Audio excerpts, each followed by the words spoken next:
Assalamualaikum warahmatullahi wabarakatuh. Perkenalkan, nama saya Nurul Hakika dari kelas Ilmu Hukum E. Di sini saya akan membawakan materi tentang sejarah peradaban Islam pada masa Mongol. 1. Asal-usul bangsa Mongol. Bangsa Mongol berasal dari daerah pegunungan Mongolia yang membentang dari Asia Tengah sampai ke Siberia Utara, Tibet Selatan dan Mongolia Barat, serta Turkistan Timur.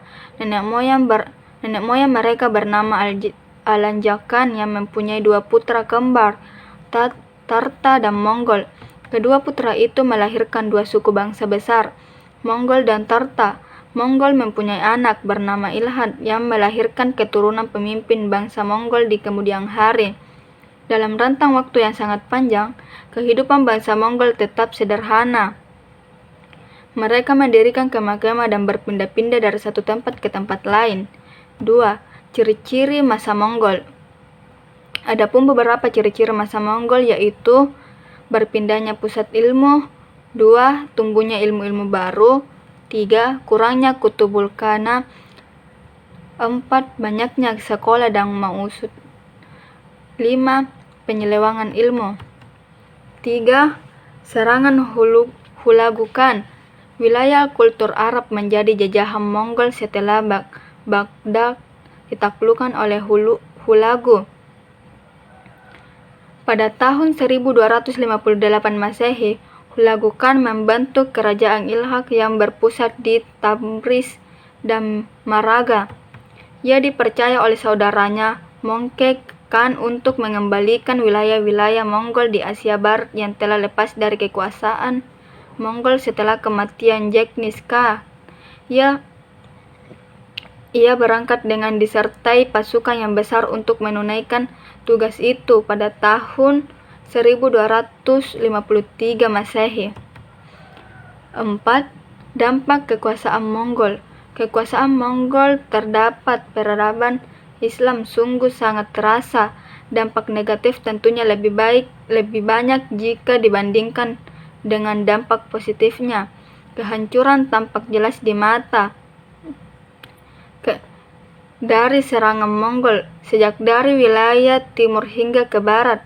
Kehancuran kota-kota dengan bangunan yang indah-indah dan perpustakaan yang mengoleksi banyak buku memperburuk situasi umat Islam. Pembunuhan terhadap umat Islam terjadi bukan hanya pada masa Hulagu yang membunuh Khalifah Abbasiyah dan keluarganya, tetapi pembunuhan juga dilakukan terhadap umat Islam yang tidak berdosa. Yang kelima, wilayah kekuasaan Mongol. Adapun beberapa wilayah kekuasaan Mongol yaitu seluruh Tiongkok, 2. Kerajaan Khawarizmi, 3. India bagian utara, 4. Beberapa negara di Asia Tenggara, 5. Timur Tengah atau Asia Barat Daya, 6. Sebagian wilayah Rusia, 7. Asia Tengah, dan 8. Mongolia. Yang bagian 6 yaitu wilayah diserang tetapi gagal. Adapun wilayah yang diserang oleh bangsa Mongol yaitu Jepang, Jawa atau Indonesia, negara-negara Eropa seperti Lituania, Polandia, Australia, dan Moravia. Dan yang keempat adalah Mesir. Bagian 7. Khan Agung Mongol atau dinasti Yuan. Para Khan Agung di Karakorum dan setelah masa Mongke di Peking atau kebalik kota para Khan hidup dengan kekayaan material dan barang jarang yang didapat dari daerahnya. Taklukan Mongol. Hal tersebut dapat ditemui dalam laporan perjalanan dari para musafir dan tamu dari Eropa Barat dan Timur Dekat. Lambat laut, para Khan Agung Mongol menjadi dinasti Tiongkok dan hanya memiliki kekuasaan nominal saja terhadap Khan. Terima kasih. Itulah tadi pembawaan materi dari saya tentang sejarah peradaban Islam pada masa Mongol.